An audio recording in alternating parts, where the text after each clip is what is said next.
and take the exits either behind you or one of these two here. Hopefully, nothing will happen. So it's the tradition of the University of Western Australia to acknowledge the original owners of the land, the Noongar people, and that the Noongar people remain the spiritual and cultural custodians of their land and continue to practice their beliefs, knowledge and languages. So today it's my pleasure to welcome you here to the Dr. C.C. Huang Memorial Lecture. Dr. Huang was a senior lecturer in the school, I think at that time it was department actually, but School of Mechanical Engineering in the 1970s and 80s. And this event is in honour of Dr. C.C. Huang and is funded through a memorial fund for him. Our lecture this evening is NASA Spaceflight, International Space Station Construction and Operation. And I'm delighted to see so many people here. Excuse me, I lost my place. Many of you are practicing engineers from industry and alumni of the Faculty of Engineering, Computing and Mathematics. I'm delighted that you have returned back to UWA campus for this special lecture this evening. And I'm excited to introduce our guest lecturer, NASA Kennedy Space Station engineer, Dr. Ravi Magasathan. Sorry, that's not quite right. I apologise. Ravi will share the knowledge from over 40 years' experience in engineering excellence. He's worked as an engineer at NASA for the past 25 years, based at the Kennedy Space Center in Florida. He's the co-chair of the Ground Safety Review Panel and is responsible for ensuring the safety of the International Space Station and all of the cargo and payload sent to it. He received a bachelor's degree in mechanical engineering from India. After moving to the United States, he continued his higher studies with a Master of Science in Aerospace Engineering, a Master's of Business Administration, and a Corporate Finance and Strategic Marketing, and a doctorate in General Business Management. For the past 25 years at NASA, Ravi has worked on many programs, including the Space Shuttle, Atlas, Delta, Titan, X-33, a long list of different programs. Earlier, as a project systems engineer, Ravi was responsible for transporting the Space Shuttle vehicle to the pad and getting it ready for launch. He is also NASA's expert and lead scientist on rocket launch-induced noise and vibration technology, and in fact worked with some of the staff in the in the School of Mechanical Engineering. He is also NASA's, I've read that bit, apologies. His career has supported over 100 missions of the Space Shuttle. It gives me great pleasure to welcome our guest lecturer, Dr. Ravi. Thank you, John. Appreciate it.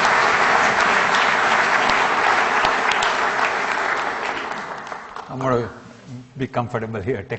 Take off my jacket. So.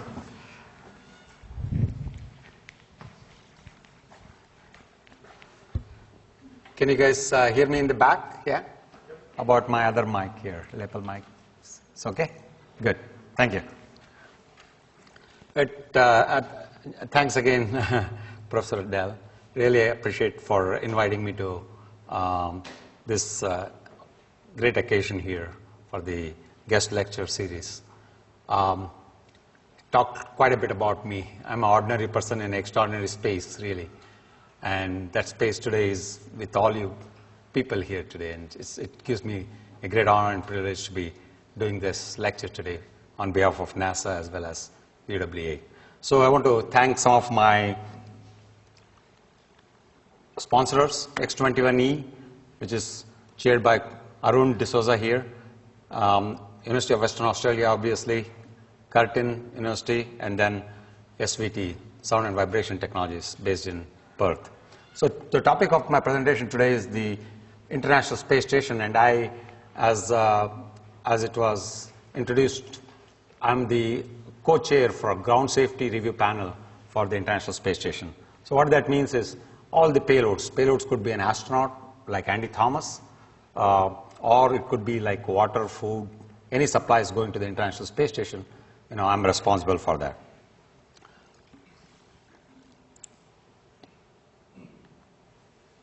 So basically, I just want to go over just general presentation contents here. This lecture is not about making anybody an expert on ISS. Neither I am, but we just want to give you an overview of what we are doing in space, and really to tell you, what was the purpose of the International Space Station, how it was constructed, and then really talk about living and working in space a little bit, as well as what kind of research is going on the International Space Station. And then the most important question most people ask, why do we spend money in space? Why are we doing research in the microgravity? And so basically with the top 10 benefits to the humanity coming right out of the International Space Station, we'll conclude the lecture. So in your lifetime, my lifetime, not only we've been to moon, we've been to beyond the solar system, but really we are living and working in space on the International Space Station. So we call it a theme which is off the Earth for the benefit of all the people on Earth, basically. The idea is to work, the astronauts are working very hard, diligently, and trying to make an impression on all of us in terms of doing experiments, research experiments, monitoring Earth and things like that. So NASA's mission has always been explore the life here, to extend the life over there, and to find life beyond. Earth is a cradle of mankind, but mankind cannot live here forever. So basically, quoting Stephen Hawking, if you don't explore new place to live, next 1,000 years mankind can perish, just like the dinosaurs many, many years ago. Mankind has always been an explorer, wanderer, gatherer, basically. We have built monuments not only for love, ego, religion, prowess. These are static monuments. Really, they don't benefit the entire mankind, let's put it this way. NASA's legacy is we work for the entire mankind. Many, many programs going back all the way to Mercury, Gemini, and John Glenn flew over Perth, as you know, Apollo, Skylab, Space Shuttle, all these are testaments to what NASA is doing in terms of space exploration and how it benefits the entire mankind. As you know, Voyager 1 has gone beyond the solar system in the interstellar space. So Voyager 1 was designed to only go to Mars, but it did a grand tour of the entire solar system. So from science fiction to reality, these things we are seeing it in the Hollywood movies, but really now we have come to a fruition as far as many, many, many aspects of research and testing and improving quality of life on Earth using not only the International Space Station, but using shuttle, Apollo, Soyuz test project, and many, many rockets we have sent up in space. So just to give you a good understanding, our solar system is about 100,000 light years. So Voyager 1 has, launched in 1977, was traveling in excess of 50,000 kilometers, and then it has gone beyond the solar system now. At that speed, if you go, it will take about 80,000 years to get to Proxima Centauri, which is the nearest star we have. To go through the entire Milky Way, it will take about almost 2 billion years, just to impress upon you. So why build the ISS? Simple fact, Earth monitoring. It's an Earth observation station for the entire mankind. It's a castle in the sky. It's a living, breathing monument for the benefit of entire Earth. So if one thing we are doing, just look at fires happening in Perth, or tsunamis in Japan and other places, or earthquakes, or volcanoes, or hurricanes in America and many places. So that's a good value, or bang for the buck, as we call in America. So it's really a truly castle in the sky for everybody to benefit. It's the base camp for heavens for NASA. It's also a true symbol of international diplomacy. It's a spirit of cooperation. If you look at each of the stars representing the various space agencies around the world, we observe, monitor, and protect the Earth. 16 partner countries working harmoniously, more than 1,400 experiments from 70 principal investigators all over the world, colluding to make sure that we improve the life of everybody on Earth. So basically, the International Space Station has threefold purpose: scientific research, space exploration, obviously cultural outreach, and most importantly, we are touching 43 million kids around the world with the International Space Station. So a little bit talk about the construction and overview of the past stations. So way back in the early concept of the International Space Station, we looked at things like Bernal sphere. In 1968, Stanley Kubrick came up with the concept of a different type of station, basically. Then we evolved into Skylab. Well, Salyut 4 actually in 71, with the Russians taking the lead, and then finally ending up with Skylab in 1973. These were the early concepts. Now, as we continued progress towards really living and working in space, we had already landed on Moon. Now we really wanted to work and live in space. So Salyut 7, Mir, where Andy Thomas went to, and then really the construction of the International Space Station started way back in 1998 with the launch of Zarya module from Russia and Unity Node 1 from America. That was the birth of ISS. Now we have been living in the space or the International Space Station for almost 15 years, working on many, many experiments.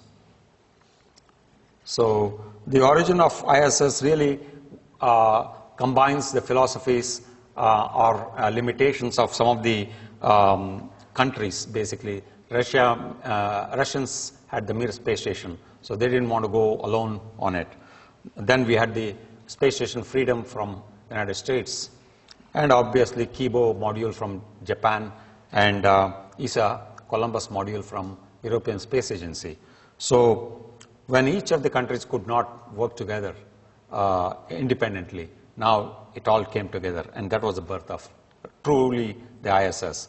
So ISS assembly to complete took almost close to 15 years, plus or minus, and then really as we launched many, many rockets to the International Space Station from United States and Russia, so all the modules came as Lego sets, and these were sent to space and put together in space, basically. So it's really a commercial, diplomatic, educational outpost for all mankind to use. Obviously, it's also a base camp for exploration, a highway to heaven, and a planned access to Mars, Moon, Mars, and beyond.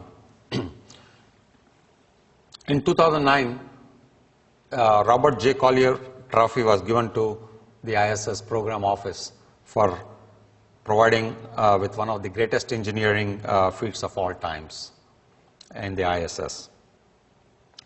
100,000 people working from 37 states and 16 partner countries made this happen. So there's a saying in NASA, it goes like this: ISS, don't forget, ISS is like a 5-bedroom house. It's, if you build a 5-bedroom house on the ground, it's easy, it's static, no problem. You can go to a hardware store and bring some other material. If you don't like it, it doesn't work, you just send it back. But here, the ISS building the station is like changing the spark plug or hanging a shelf, wearing roller skates, and 2 pairs of ski gloves with tools strapped to your body. How about that? And yet, as we are going around 28,000 miles per hour, every 90 minutes around the world. So it's as big as a football field, almost 500,000 kilos to date, traveling at almost in Mach 25, 28,000 kilometers per hour. Many, many scientific laboratories and capabilities, as we will talk a little bit later. Some of the modules, just to impress upon you, not only we have the capability to do research inside the station in the blue pressurized sections. And then we can put things outside the station in the red areas where some of the trusses are, and something like alpha magnetic spectrometer, which is looking at dark matter and stuff like that, can be put outside. Lasers, beams like opals to download a lot of data, can be put outside the station. So we are utilizing completely not only the inside but the outside of the station.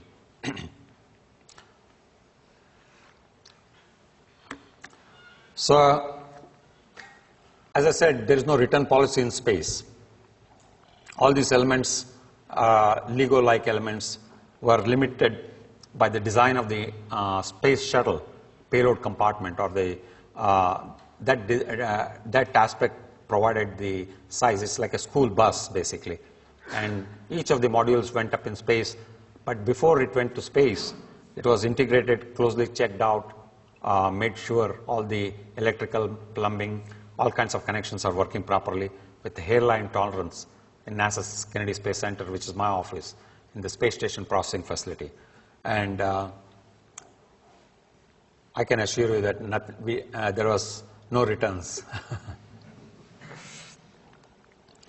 So really, as I told earlier, the Space Shuttle Payload module, where you see one of the MPLM modules fits in the payload compartment, defined the size of the modules for the International Space Station. And really, Space Shuttle was instrumental, really, in building the station. So as the moon, landing on the moon program ended, Apollo program really, Wernher von Braun had already planned to build the station. So that's why we had to build a totally reusable rocket, which could be, or a rocket which could be launched like a rocket and comes like a plane. And we call the Space Shuttle really the cathedral of technology to do many, many things, including launching many probes, including the Hubble Space Telescope. So here is a typical payload operations when the shuttle is docked with the ISS. Thanks to the Canadian Space Agency, they are using robots and robotic arms, which are becoming very instrumental in what we do up in space today. So how do you manage the fleet and how the payloads are sent to the International Space Station? The launch vehicles and the cargo supply missions, use not only Proton, Ariane rocket, STV from Japan, SpaceX Falcon 9, and Orbital Sciences Cygnus rocket, which was just launched from Cape Canaveral. And these are the launch vehicles. Obviously, you see there is no shuttle here. Shuttle was retired in 2011. So how does one supply cargo? Cargo meaning payloads, experiments, repair supplies and stuff like that. These are again going by ATV through ESA, Cygnus module. As you see, these are the modules, STV and the Dragon capsules. And these, so once the payload comes to Kennedy Space Center, it gets integrated, and then I check the safety of it and put the experiment or supplies like water or food or whatever inside these modules, and they get put on a rocket and shipped to International Space Station. So the cargo transportation architecture, as you see here, on the left side, it tells you what rocket is going on, and on the other side, basically, either you have an option to have the cargo return in case of experiments, like I'm sending 70 mice to space, 200 fruit flies to space, and they have to come back to Earth so that we can monitor them and test them out to see how they survived the micro-G environment. So cargo disposal options also is there, where the cargo burns up in the atmosphere and just the rocket is no longer being used. Mission control is basically in Houston, and Russia has its own center. But we also have each one of the partner countries provides various capabilities to make sure that the guidance, navigation, control, or operating the robotic arm from Canada, all being done very efficiently and smoothly without any issues. Payload operations for communications also, either through shuttle in the old days or now directly through a lot of satellites, TDRS satellites, tracking data relay satellites, comes through White Sands, New Mexico, and then it gets shipped over to Houston or many other centers around the world. So what does Kennedy Space Center do in the realm of International Space Station once we retired the Space Shuttle program? So we still have many support areas to do. Suppose you are sending, say, an orbital replacement unit or some oxygen tanks like composite overwrap pressure vessels, which have pure oxygen so that the astronauts can be using that to do the EVA or extravehicular activity outside the station. We do test all that, integrate all that, and basically put it in a rocket and ship it out. So although Houston does the flight safety, Kennedy Space Center does the ground safety, and that's what we do at Kennedy in terms of overall mission. So here's my office space here. It's called the Space Station Processing Facility. It's 100,000 class clean room, and you can see some of the modules sitting there in the foreground and the background, basically.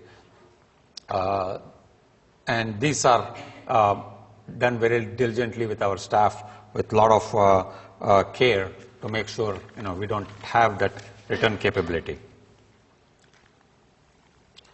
So what are some of the systems on board of the International Space Station? So critical systems, just like your house, we're talking about life support, power, thermal, communication, and many other things, including heating. So the atmospheric control systems we talk about, inside the International Space Station, the pressures are similar to what we have on Earth. We also have Russians providing us with additional chemical oxygen systems, systems to remove carbon dioxide. Food we eat is all vacuum sealed. Obviously, ISS doesn't have any showers. In fact, Mir was, compared to that, Mir was a 5-star hotel. It had showers.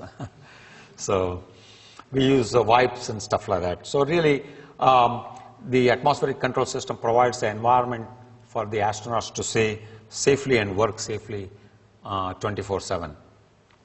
Power and thermal control comes from not only solar panels, but radiators which dissipate the heat.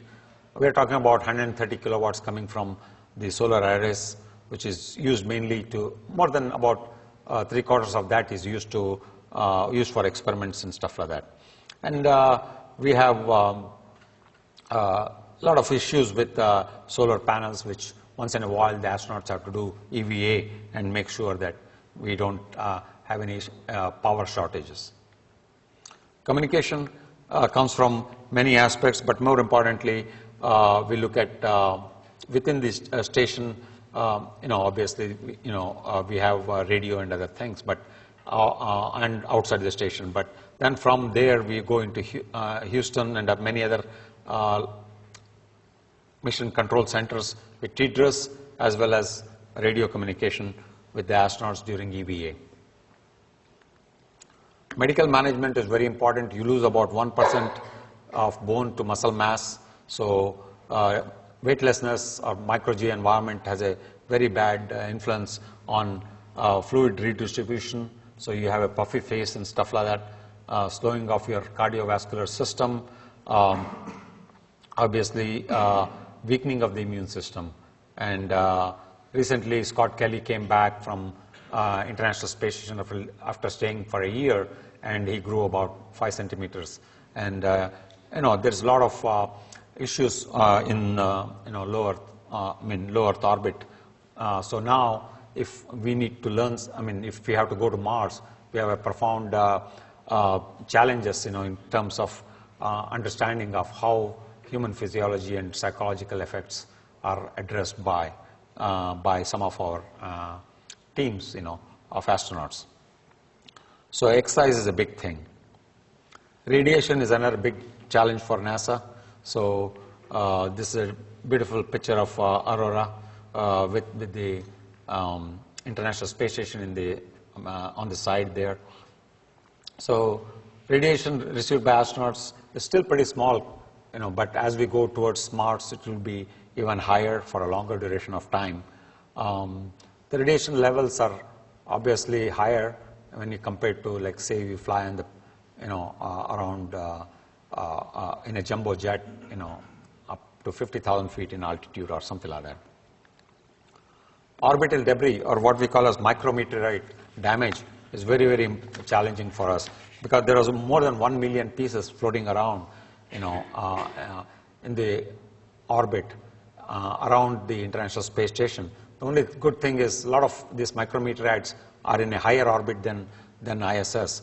But we have done many, many analysis and testing to make sure that you see the design work in the bottom chart there, which really we try to understand where the debris is coming from. So even on the shuttle program, when the shuttle was flying, we put an imaginary box around the shuttle. So as we are going around the Earth, an entity called North American Air Defense Command, or NORAD, up in Colorado Springs would monitor any debris coming very close to the rocket. And we are doing the same thing on the station. So luckily we have a three-dimensional space, so we can move the station either up, down, or sideways to move away from that debris path. So just talking a little bit about other systems, mainly the most important thing is the truss. Truss segment is the backbone of the entire ISS, just like your backbone, basically. And it provides sort of housing for power, thermal controls, navigation, many, many facets of the our requirements on the International Space Station. But most importantly, in extravehicular activities needed for spacewalks, we have robotics. There are a couple of robotics on the right bottom there, something called Spectre, which can go across the entire length of the truss segment to do many, many repairs, missions, or supporting astronauts on their EVAs.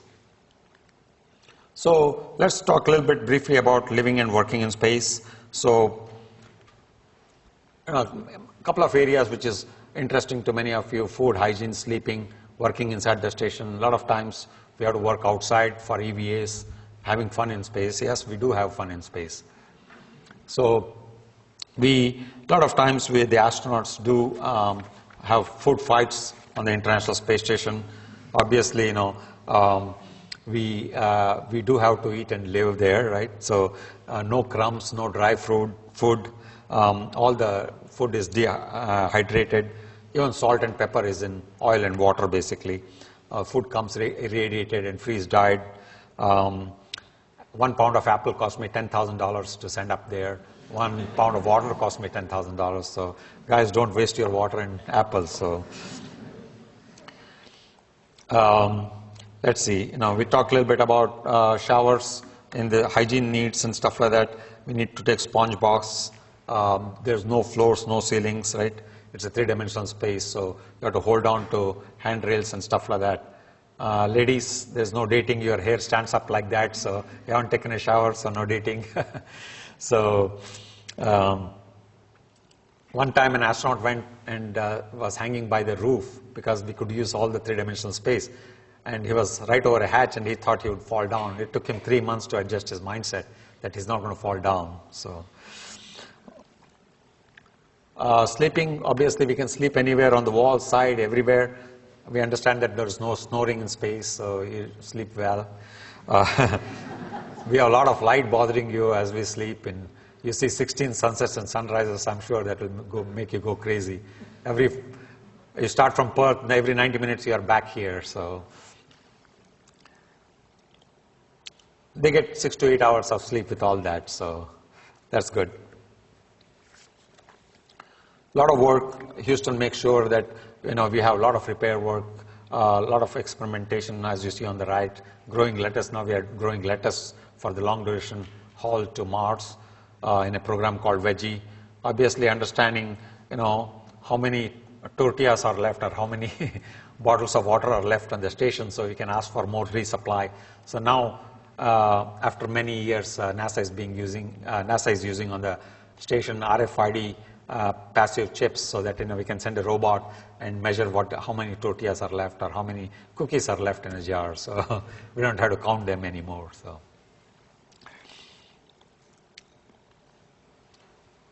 Well, we asked the astronauts, what is the most important pastime you have? They say observing the Earth, basically. And so whenever they get a chance, free time, they're taking pictures of the Earth. You see many handrails on the side here, cameras. So it's a very cluttered environment, you know. I think my wife would throw me out of the house if I had that much clutter in the house, you know, or in my room. So we do have a full-fledged gym. Exercising is very important, especially when you start losing 1%, 1% of the bone and muscle mass in orbit. So we have to do exercises which are resistive type exercises and stuff like that. A lot of times we run marathons, and so Boston Marathon can be run in less than a few minutes because we are going at Mach 25. So obviously we can work upside down or downside up. So one time an astronaut came suddenly from one of the Soyuz modules and came rushing into the node 1, and he saw everybody standing upside down. Actually, he was coming upside down. So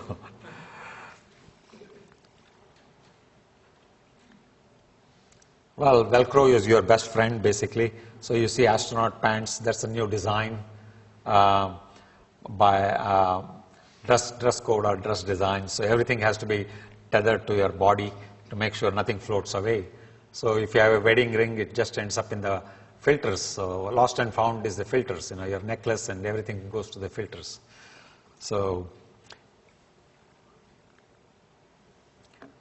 well, definitely we do work in space. There is a lot of repair work as well as work involved with doing experiments from many, many researchers, as we talk a little bit about. So we do EVA also, or extravehicular activity, and these EVAs are extremely dangerous. And so there's a bunch of people working not only on the robotic arms on the inside, but also on the outside. There's a beautiful picture of New Zealand going by, I guess. And so what a view. I would love to be there. So astronauts are doing daring things on the International Space Station. That's very important for all of us. But most importantly, you know, as I said earlier, what is important is science, you know, and they're doing a lot of scientific research on the International Space Station. Well, we talked to the astronauts about what is the smell of the International Space Station. So they say it's metallic smell. And what is the oddest thing in space? So they say no trees, no trees, no fruits, no nothing basically up in space, right? So not even holidays. You're working continuously 24/7. Well, ladies, you don't have to spend expensive amount, a lot of money on shoes because you don't wear shoes. You're not going to sit down or stand, you know. You're floating, so you save a lot of money on shoes if you go to station. Oh, one thing for the ladies, you become, every 1 year you stay in space, you get younger by a few days or something like that. So it's an incentive to go to space.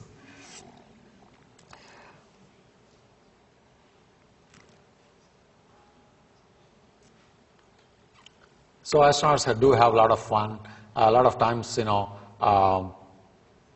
they try to float in space, and if they don't know what they're doing, if they push on one end of the building, you know, they can fly into the other end, can crash if they don't hold the handrail and stuff like that.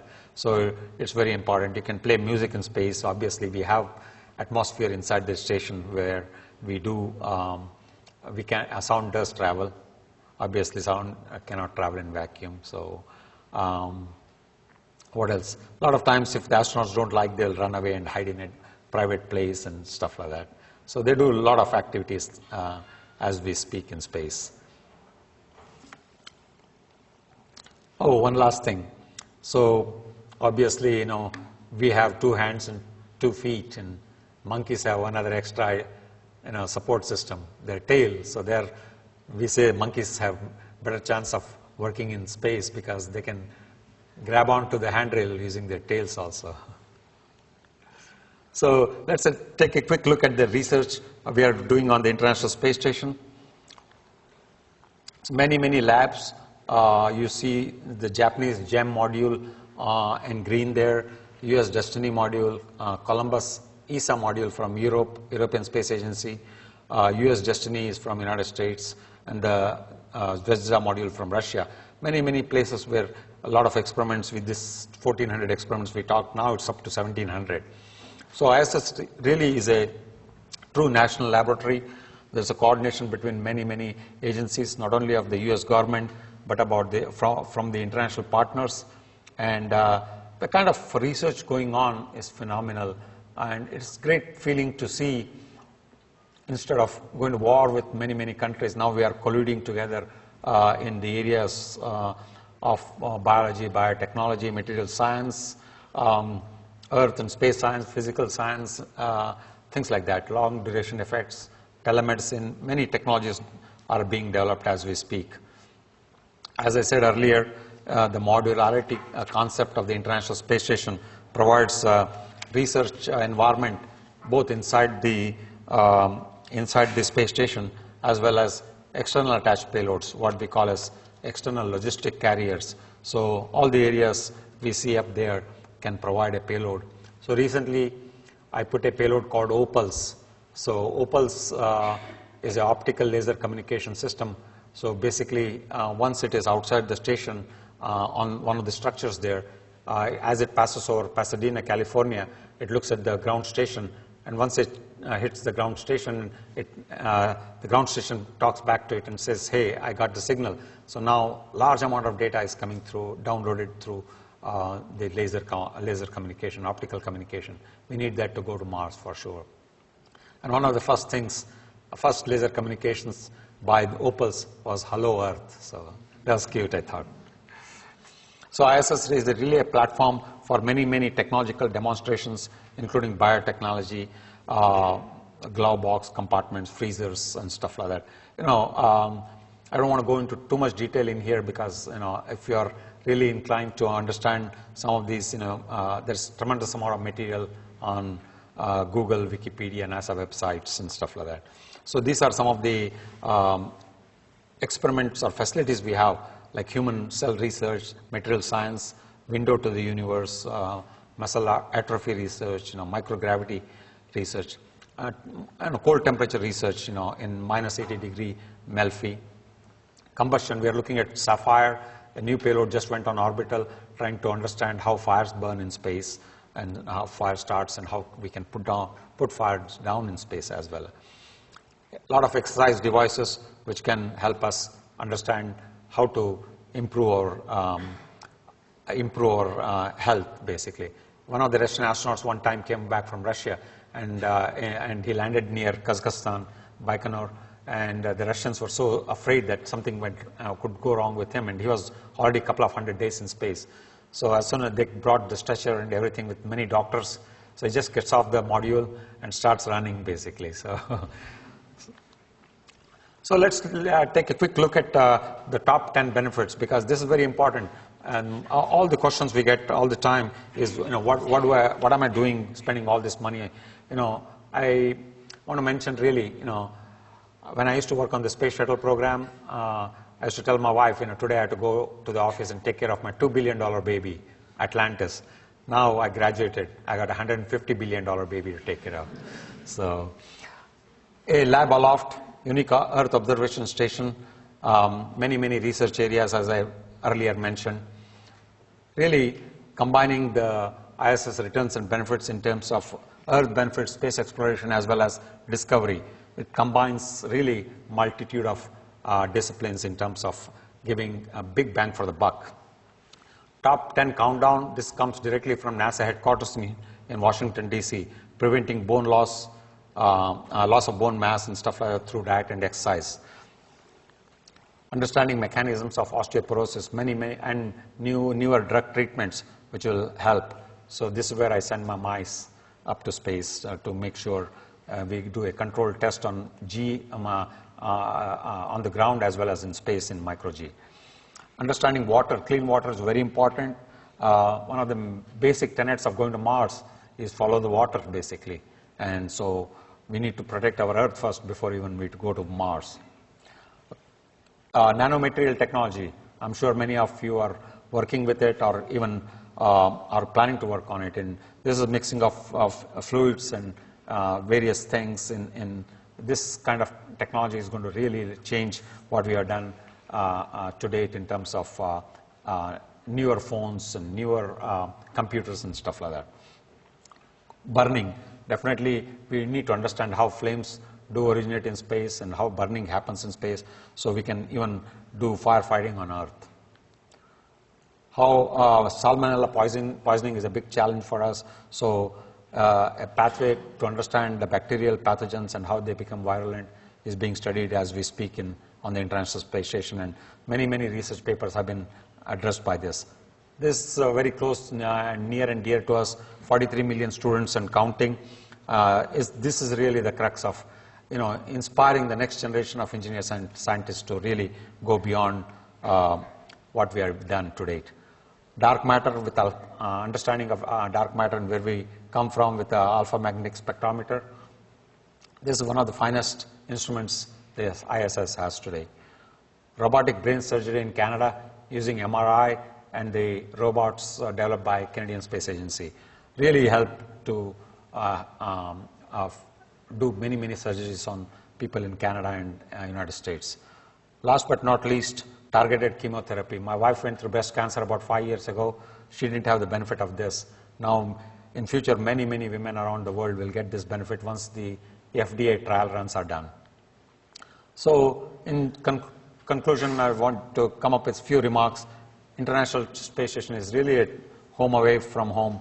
Cosmonauts, astronauts, everybody around the world is working together for a common goal, making sure our Earth is safe. That's the only thing we have, guys and gals. There's nothing else. There's no other place in the world, universe like that, at least we know of. So studying Earth from space and ISS as an early warning system for major disasters is one of the most fundamental things I think ISS can provide as a benefit. Obviously, we need to preserve our planet for the next generation. So with that, reach for new heights in your own lifetime, in your own life. Failure is not an option. Thank you.